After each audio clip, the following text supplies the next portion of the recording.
Bu hayatın sonunda bir diriliş olmasaydı, eğer bu hayatın sonunda bir kıyamet, bir hesap kitap olmasaydı, bu dünyanın tadı tuzu kalmazdı. Kafirin önüne hiçbir güçle geçemezdiniz.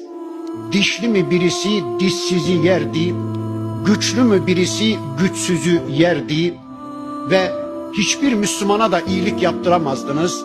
Yaptığı iyilik enayilik sayılacaksa, kafirin yaptıkları da yanına kar kalacaksa, o zaman bu dünyanın zerre kadar bir değeri, bir anlamı kalmazdı. Elhamdülillah ki bir ahiret var. Elhamdülillah ki bir hesap kitap var. Elhamdülillah ki müminin kafirden ayrılacağı, zalimin yaptıklarının yanına kar kalmayacağı, müminin yaptığı iyiliklerinin de enayilik sayılmayacağı, mutlaka mükafatlandırılacağı bir cennet var, bir cehennem var.